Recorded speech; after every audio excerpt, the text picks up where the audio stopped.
Hello and thanks for joining us for the KREM 2 News Weekend Review. I'm Cody Proctor. Each weekend we walk you through the headlines from this past week in the Inland Northwest. Let's get started with one of the biggest news stories of the past few days.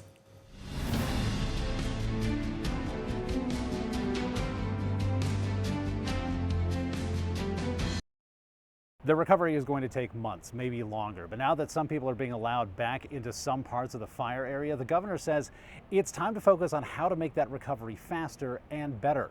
Now, the governor signed an emergency declaration that eases some rules and regulations, things like making it easier to get a new driver's license and birth certificate, waiving penalties for late taxes and business licenses. It also waives some regulations that the governor hopes will make it easier for hospitals to set up shop in the area faster. When it comes to insurance, there's already an order from the state commissioner that prevents insurance companies from canceling policies, in some cases until the end of September. But as we've seen with so many fires in places like California, the concern is what happens after that, and if insurance companies will refuse to cover certain areas or make wildfire coverage prohibitively expensive. It's always a concern whenever you have a situation like this that the perception of risk goes up.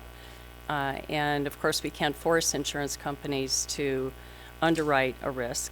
But what we can do is work to reduce the perception of the risk, which was the focus of the couple of bills that we had before the legislature last year. I think it's fair to say in the 5 months we have before this next legislative session, I think as the commissioner mentioned, and obviously the senator's involved, we've got a bipartisan group of legislators who are here, which I appreciate, from different communities who are impacted by the fires. I think you'll see a continued conversation around that specific issue, and so more to come on that. The governor says he's working on a major disaster declaration that goes above and beyond the disaster declaration that's already been issued. He says he hopes that frees up more funding for recovery.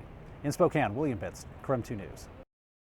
Walking through this neighborhood is just devastating. When you look around, it looks like the entire neighborhood has been wiped out. And while that may be the case for now, that doesn't mean there's a lack of neighborly help. In fact, it means there's more of it.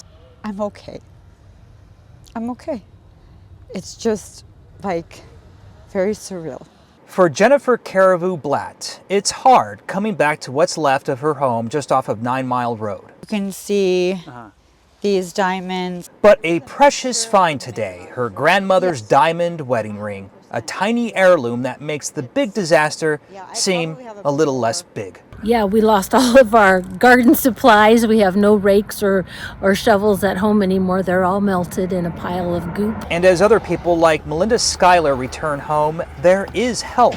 Emergency kits, shovels, and rakes are available at various fire stations. So we were given instructions on how we can clean up our debris with keeping ourselves safe because of the chemicals and things that have been burned. And at the 9 Mile store, the 120-year-old business is now a crucial resource for free supplies.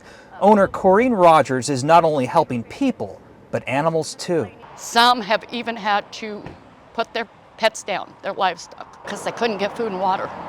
I was on the phone. Hell no, this ain't okay. I will get food. I will get supplies. As for Jennifer, while she looks for more family heirlooms, she says she did find something else so important. What I've learned so far is like know your neighbors. If you're not home, they're going to be the people to come back and help you. I think everybody's going to deal with it differently.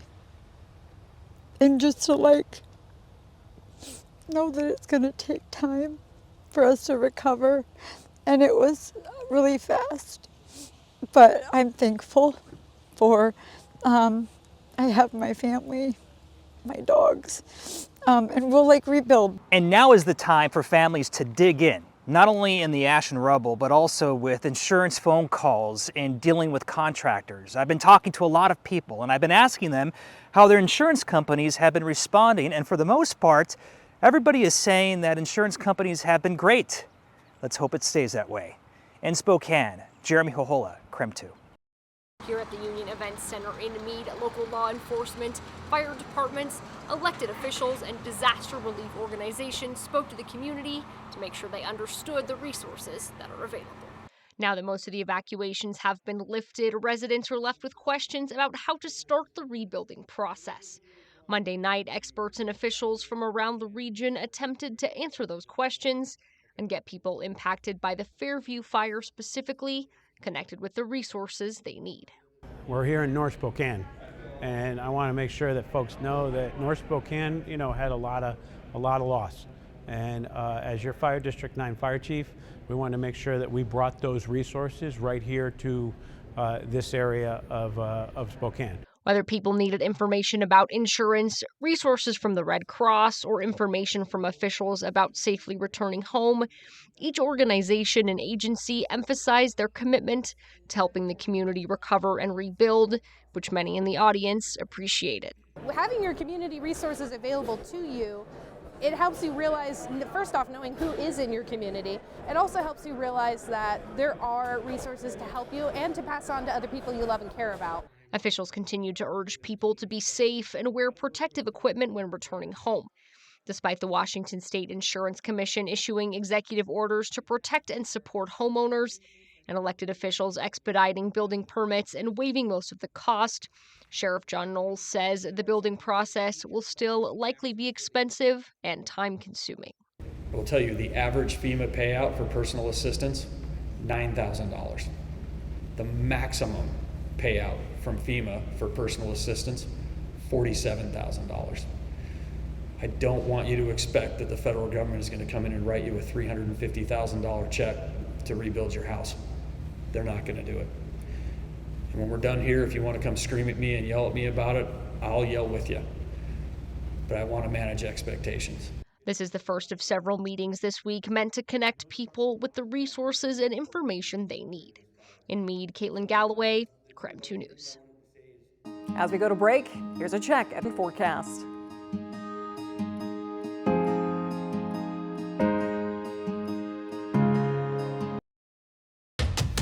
Welcome back to the KREM 2 News Weekend Review. It's been a busy week across the inland Northwest, and we want to help catch you up on some stories you might have missed.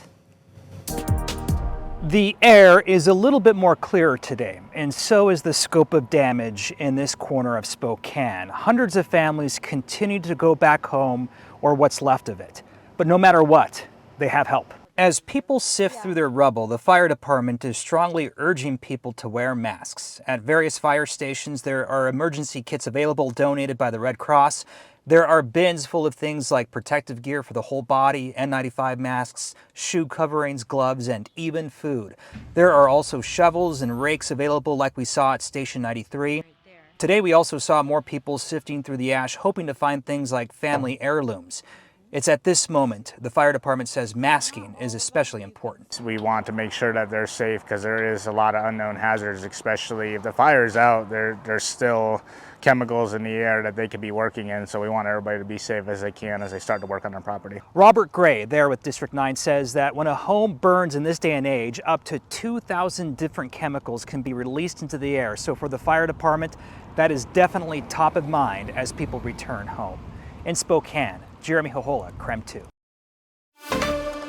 On the southeast corner of the Spokane County Fairgrounds, there are two large white tents labeled Exposure Detox. So you're going to breathe into your mouth, out through your nose. Inside, a team of clinicians and volunteers hook firefighters up to nebulizers and IVs, administering a treatment aimed at detoxing their lungs and bodies from harmful toxins they're exposed to. This is kind of like, I think, firefighters' dream, if you ask me, to have that assurance that we're taking care of our bodies after we're exposed to so many things.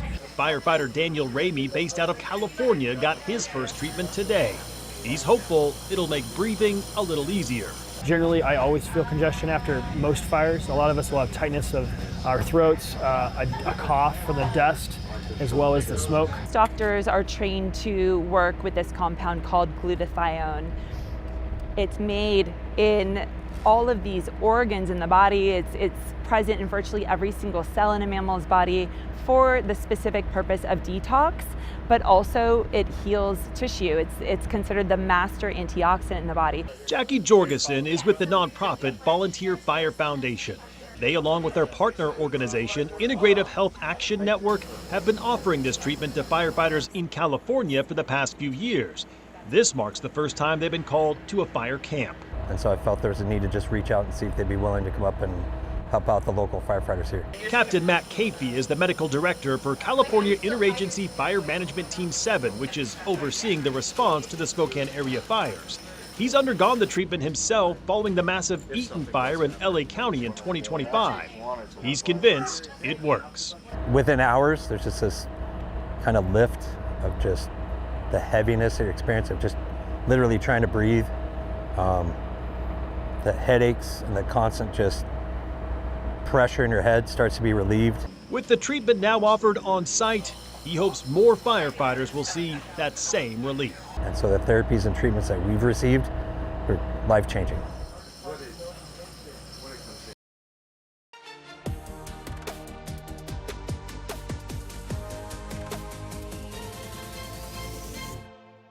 Thanks for joining KREM 2 News this weekend. I'm Cody Proctor. Right now, we're taking a look back at some of the news stories from the past week. Imagine coming home to this. I just cried.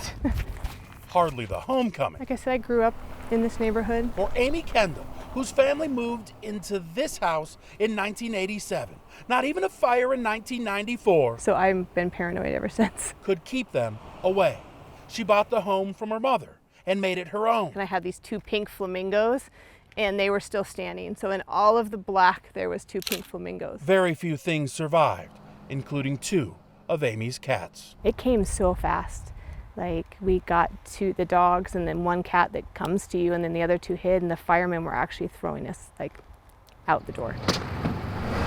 The same firefighters are now on the brink of completely taming the fires that did all this. Here in the black is our containment. We were at the command center. We've done some mop up. Around the time all evacuations were lifted. It's a testament to the coordination not only of the county and the city, but a testament to the strength of what these guys are able to endure for the sake of saving their community. Are we kind of over the hump right now as far as the critical danger goes? Yeah, we hope so. We have an incident meteorologist, and he said that the weather looks like it'll be cooperating, so we anticipate there not being any major issues weather-wise. Just under 2,000 firefighters are working what's left of the fire. Most are sent into the neighborhoods for support and to watch for hot spots. I appreciate all of them coming from everywhere to help us out. So hopefully get these fires out.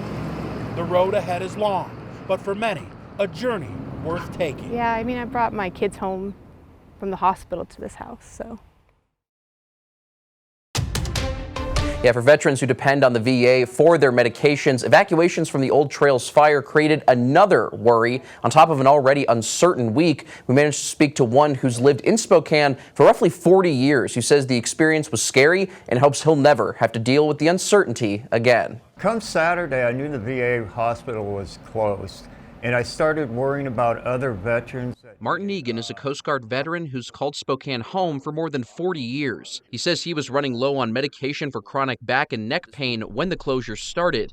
But Egan says he prepared for a situation like this. I always had a backup plan that this might happen someday, so I did put some medicine inside in case that happened, and it did happen. Even though Egan was prepared, he still thought about other veterans who may not have been. I was really worried about the veterans that need heart medicine and diabetes. I was thinking about them a lot and hoping that they were going to be okay. The VA says it began getting prescriptions processed and mailed out as services were restored. Now the medical center is working its way back towards normal operations. The VA says employees returned Monday with several clinics and services reopening. Other services, including urgent care, outpatient clinics, the lab, pharmacy, and diagnostic imaging, were expected to reopen today. The operating room and endoscopy are expected to remain closed through tomorrow. Egan says his medication arrived Friday, a few days after he first started worrying about the closure. I hope it gets back to normal. For now, he's thankful plans for care are moving in a positive direction, hoping the experience will make the VA and veterans be better prepared for unexpected emergencies as time goes on. I'm hoping maybe in the future that the VA hospital will have a backup plan right away.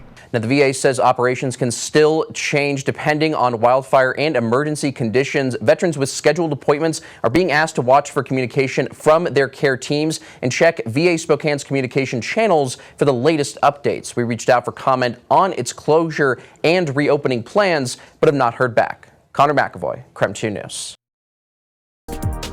Thank you for joining us here on KREM 2 News. You're watching the Week in Review, where we bring you some of the biggest news stories of the past week. All the childhood memories, everything in the house. Memories. Just in ash. Funny things, memories, they're never gone. Even when the thing they're attached to is. We've gone back. There's a few little trinkets there. We've been kind of looking around. We were able to get one safe with some of our coins and some jewelry. And so now we're trying to clean those and hold on to those memories. Tracy Roundy's childhood home had those memories. Her parents, her family, and Amy Burgraff. Best friends forever. Yes, forever and ever. Absolutely, causing trouble and yep, creating so many memories. They grew up around the corner from each other, stayed friends ever since. That's Tracy and Amy, right around 7th grade. The last time a fire came roaring toward their neighborhood. I was 11 years old. My parents were driving back. I was home alone, spraying off the roof. And then we were able to evacuate. Amy's dad had a video camera back then. He took video of the neighborhood as they evacuated. Incredible that Amy's dad, Rob, has that footage, because that's just crazy, 30 years later. It's so weird, 30 years later, and it being pretty much right in the same spot is pretty scary. It's right there, he's right back at Justin's yard dumping water. 30 years later, those memories came flooding back, being 11 years old, facing down a fire that didn't care. I started watering the grass, and then she said, call me if it jumps the river. And when that was on the news for this fire, saying it jumped the river, I just started bawling because I had to call my mom and say, Mom, it jumped the river. I need you to come home. The neighborhood survived in 1996. This year, it wasn't so lucky. Complete devastating loss of my parents' house. Tracy's parents got out, but their home, her childhood home, is gone. Very devastating, honestly, to see the house completely flattened, over half the neighborhood completely gone. I wanted, sorry, I haven't seen it yet, but I wanted so bad to be there. Amy's parents had left the neighborhood years ago. Their old house survived. I almost feel like I lost it anyway, because all my friends and family lost theirs. Amy now lives in another town, so does Tracy. But the thing about memories and some friendships, they don't fade with distance. We're gonna get through it. Things that even fire couldn't burn away. William Pitts, KREM 2 News.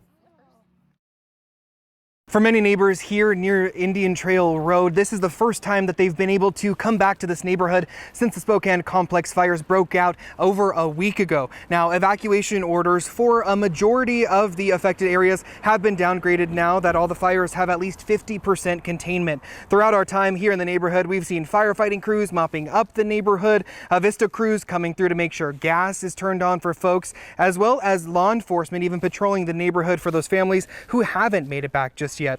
Now, neighbors that have returned have been checking on each other and making sure that everyone has what they need, hugging each other. It's been really, really beautiful to see this community come together. Now, we did have a chance to speak with one person, Trisha Lord, who got back today at 6:30 this morning. She explained to me what it was like to come back and see her house still standing after over a week. I knew, I was certain the house would be gone, the way the wind was moving, and yeah, of course, it's just terrifying. I have people that I love in this neighborhood and I care about, and some of my friends, you know, my dog walking friend lost her house, and you know, it's hard to see. I feel so fortunate. Other neighbors here in the area say they actually helped fight the fire until 1 a.m. the day that it broke out and jumped the river. Now, overall, across all three fires, 9,944 acres have burned in total, and the fires have affected a combined 921 structures. Now, everyone I've had the chance to speak with today say that they're grateful not just for each other, but for the first responders who helped save their homes and their neighborhoods altogether. Here in Spokane County, Christian Garza, KREM 2 News. Keep it here for more news and weather updates throughout the weekend. And don't forget, you can watch our latest newscasts anytime on the KREM 2 app. Just scan the QR code on your screen to watch for free. I'm Cody Proctor. Thanks for watching the KREM 2 News Weekend Review.